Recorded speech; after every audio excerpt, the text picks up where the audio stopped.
guys, so we're back here at the farm, and today lilikumin natin itong mga puno na binunot natin dito sa gagawin nating garden. So pansamantala, hakutin ko sila gamit ang truck, then ilalagay ko sa loob ng property. Then later on, i-chop ko na lang sila sa mga sizes na kakailanganin natin na pwedeng ilagay doon sa wood stove natin.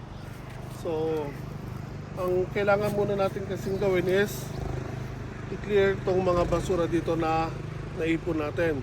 So for the meanwhile, after work, everyday, unti-untiin ko, and unahin ko for today is itong mga kahoy. Then later on, itong mga ugat.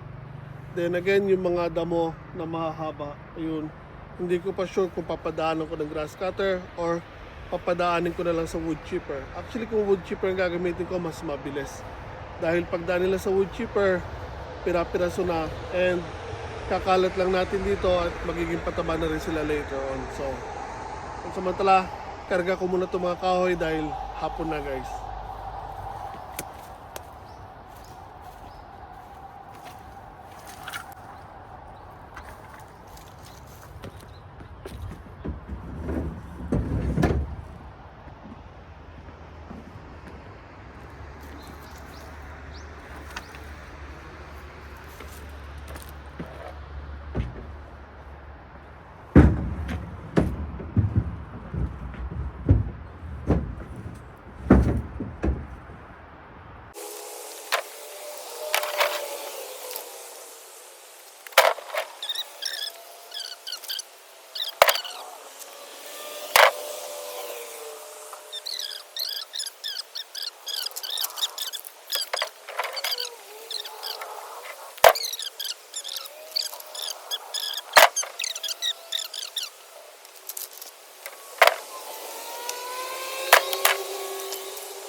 Okay guys, so yan, nakakalahati na tayo. So hakutin ko lang to, tambak natin doon sa may property, then tingnan natin kung kaya pa natin balikan yan dahil padilim na rin. So halos kalahati po yung nakuha ko. Ayan po, may kalahati pa tayo natira. So tambak lang natin to sa loob ng property, guys.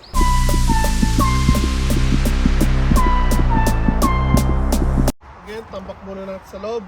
So pansamantala, ihagis ko na lang muna sila dito. Tatambak natin, then later natin puputol-putulin.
Again, kalahati yan guys. Meron pa doon. Dumidilim na. Okay.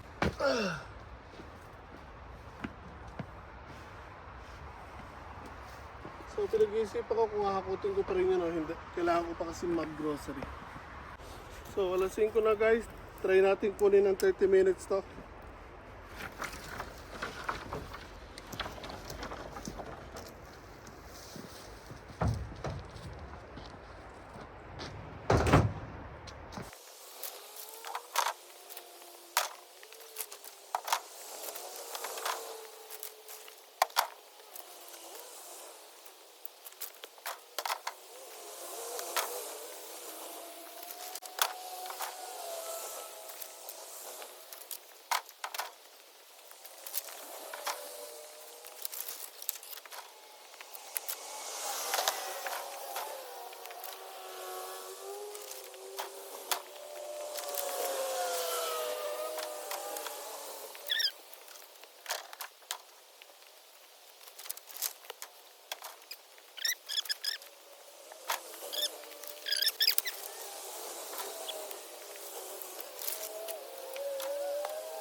Okay, that's it. Itong mga maliliit, papadaanin ko na lang siguro sa wood chipper. Again, tambak ko lang ito sa loob ng property. Uwi na ako guys, dilim na.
Okay na guys, uwi na.